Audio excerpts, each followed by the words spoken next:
অর্থ বাণিজ্যের নানা দিক নিয়ে আমাদের নতুন আয়োজন বিজনেস 9। আলোচনা করব স্থানীয়, জাতীয় থেকে আন্তর্জাতিক অর্থনীতির হালচাল, জানাবো অর্থনীতির চ্যালেঞ্জ ও সম্ভাবনার গল্প। সঙ্গে থাকছে ব্যাংক, শেয়ার বাজার সহ অর্থ বাণিজ্যের চতুর্দিকের হালচাল। এ নিয়ে আপনাদের সঙ্গে আছি আমি শাহিনুল ইসলাম সাগর।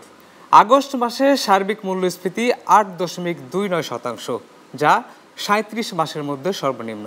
তবে বেড়ে গেছে খাদ্য মূল্যস্ফীতি। এর বড় কারণ চাল মাছের বাজার, যার উপর 80% বেশি নির্ভর করে খাদ্য মূল্যস্ফীতি। এদিকে চাল নিয়ে চালবাজির পাল্টাপাল্টি অভিযোগ রয়েছে ব্যবসায়ীদের মাঝে। মূল্যস্ফীতি নিয়ন্ত্রণে এসব বাজার সরকারের কোন প্রতিষ্ঠানের, আর কেনই বা দাম বাড়ছে তা জানবো প্রতিবেদন থেকে। প্রায় 3 বছর ধরে দেশের অর্থনীতির প্রধান চ্যালেঞ্জ হয়ে দাঁড়িয়েছে মূল্যস্ফীতি নিয়ন্ত্রণ। গত জুলাই মাসে খাদ্য মূল্যস্ফীতি বাড়ার পেছনে প্রধান কারণ ছিল চালের বাজার।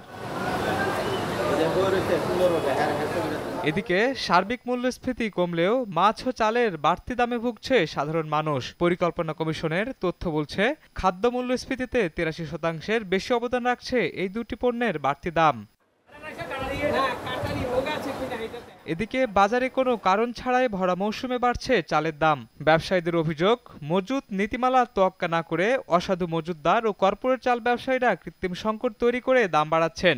তবে এদের মধ্যে অনেক ব্যবসায়ী এসব অস্বীকারও করছেন। প্রশ্ন ওঠে, সিন্ডিকেটের সঙ্গে তারাই জড়িত কিনা। যদি এটা কৃত্রিম সংকটের কথা বলা হয়েছে, এটা আসলে কথাটা সঠিক না। যেহেতু আমরা যখনই চাই সাধারণ হাতে কিন্তু মাল পাই, আর দ্বিতীয়ত বাজার যা ছিল তার থেকে বাজার অনেকটা এখন কম। বাড়ার একমাত্র কারণ হচ্ছে আপনার মেইল সিন্ডিকেট। কারণ বাংলাদেশের মধ্যে তাদের কাছ থেকে চালানি সারা বাংলাদেশ চলে। তো সরাসরি মেইল, মোকাম, চাতাল এগুলো যদি মনে করেন আপনারা তদারকি করেন, ঠিকঠাক মতো দেখেন, ইনশাল্লাহ আশা করি যে কি বাজারও নিয়ন্ত্রণ থাকবে আর সব কিছু ক্রেতাদেরও ক্রয় ক্ষমতার ভিতরে থাকবে। এদিকে বাজারে সরকার নির্ধারিত দামের চেয়ে বেশি দরে চাল বিক্রি যেন নিয়ম হয়ে দাঁড়িয়েছে। অভিযোগ উঠেছে, বাজার তদারকির অভাবও দাম বাড়ার কারণ। মূল্যস্ফীতি নিয়ন্ত্রণে বাংলাদেশ ব্যাংক মুদ্রানীতি প্রণয়ন করলেও খাদ্য মূল্যস্ফীতি বাড়ার মাঠ পর্যায়ের তদারকি কেন্দ্রীয় ব্যাংকের নয় বলে জানিয়েছেন ব্যাংকের মুখপাত্র। বাংলাদেশ ব্যাংক এমন কোনো কাজ করবে না যেটা মূল্যস্ফীতি বা ওই টার্গেট অ্যাচিভ করার পিছনে বাধা হয়ে দাঁড়ায়। তবে একটা মনে রাখতে হবে যে কেন্দ্রীয় ব্যাংকের অন্যতম প্রধান ম্যানিফেস্টো যে থাকে যে মূল্যস্ফীতি নিয়ন্ত্রণ করা, এটার পাশাপাশি আরও অনেক সরকারের অন্যান্য অর্গানগুলো সম্পৃক্ত।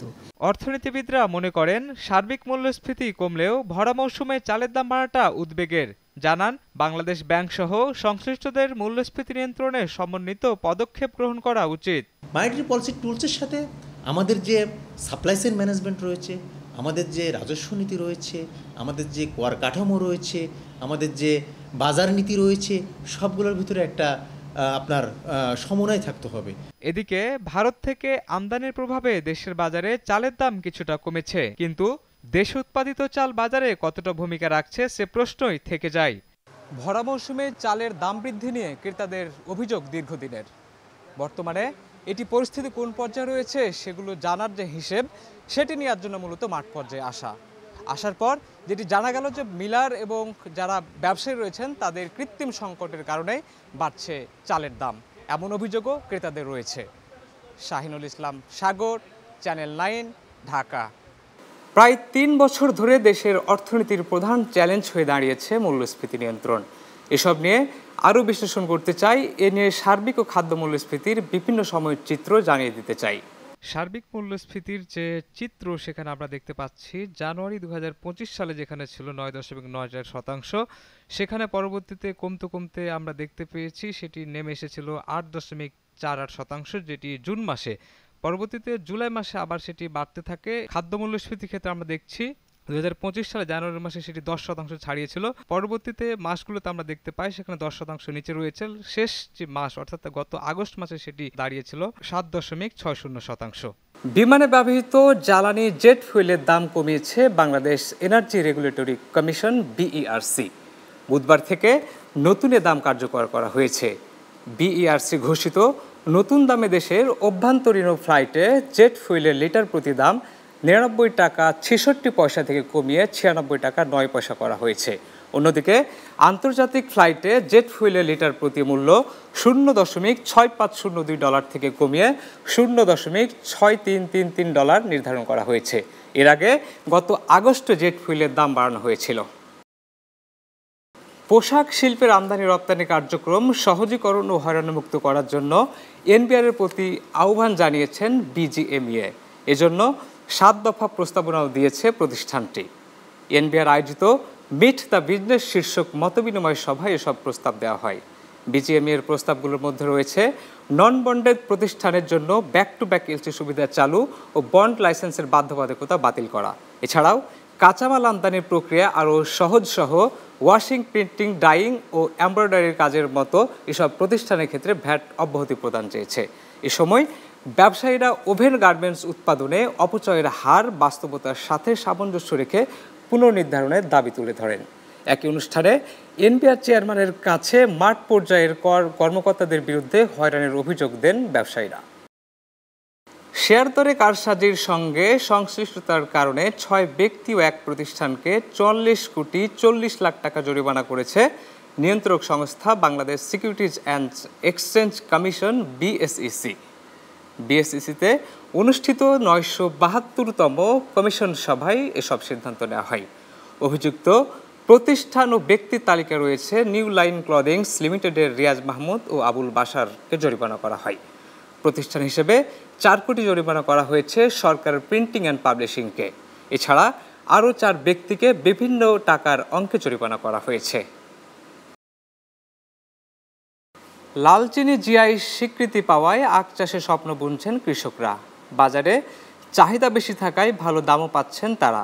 উৎপাদন ব্যয় উঠিয়ে দ্বিগুণ লাভ হওয়ায় ফুটেছে চাষিদের মুখে হাসি। দেশের অনেক জায়গায় আখ চাষ নির্ধারিত লক্ষ্যমাত্রা ছাড়িয়েও গেছে। ব্যতিক্রম নয় নারায়ণগঞ্জের রূপগঞ্জ উপজেলার আখ চাষও। আখের বাম্পার ফলন থাকছে প্রতিবেদনে। এবছর উপজেলার জাহাঙ্গীর, দাউদপুর, ভোলাপ ও হাটাবো এলাকায় প্রায় 61 হেক্টর জমিতে 4 জাতের আখ চাষ করা হয়েছে।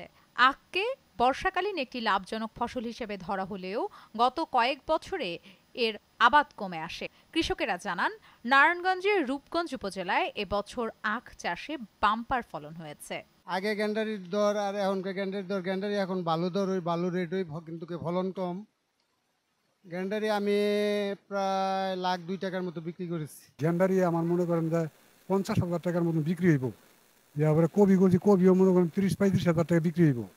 তারপরে আপনার টমাটোর বাউন করছি, এও মনে 20-25 হাজার টাকা মতো বিক্রি হইব। এই সর্বমোট মিলে 1 লাখ টাকা বা 1,10,000 টাকা আমার বিক্রি আছে। উপজেলা কৃষি অফিসার উদ্যোগে কৃষকদের প্রশিক্ষণ, পরামর্শ ও কারিগরি সহায়তা দেওয়ার নতুন করে আখ চাষে আগ্রহী হচ্ছেন তারা। রূপগঞ্জ উপজেলায় কৃষি কর্মকর্তা আফরোজা সুলতানা বলেন, আখের যে খরচ সেটা হচ্ছে বিঘা প্রতি তারা 50 থেকে 60 হাজার টাকা তাদের উৎপাদন খরচ হয়ে থাকে, কিন্তু তারা বিক্রয় করতে পারে 1 থেকে 1 লাখ টাকার মতো। এটা তো হচ্ছে আখ চাষের লাভ। পাশাপাশি তারা মিশ্র পদ্ধতিতে যে আখের মাঝখানে আবার সাথী ফসল হিসেবে বিভিন্ন রকমের সবজি চাষ করে থাকে, সেটা থেকেও তারা একটা লাভ পায়। সুতরাং এক্ষেত্রে আমাদের আখ চাষিরা লাভবান। কৃষকদের আধুনিক প্রশিক্ষণ দেয়ায় তারা জমির সঠিক ব্যবহার করতে পারছে। এতে করে কৃষক সহ ব্যবসায়ীরা বেশ উপকৃত হচ্ছে বলেও জানা গেছে। নামির আহমেদ, চ্যানেল 9, ঢাকা। এ নিয়ে শেষ করছি বিজনেস 9। চ্যানেল 9 ওয়েবসাইটে দেখতে ভিজিট করুন www.channel9bd.tv। এছাড়াও চ্যানেল 9 ফেসবুকে দেখতে পাবেন, সেজন্য ভিজিট করতে হবে facebook.com/channel9bd.tv। এছাড়াও ইউটিউবে চ্যানেল 9 দেখতে ভিজিট করুন youtube.com/channel9bd.official। দেখা হবে আগামী পর্বে অর্থ বাণিজ্যের নতুন নতুন খবর নিয়ে। ভালো থাকবেন, সুস্থ থাকবেন, দেখা হবে।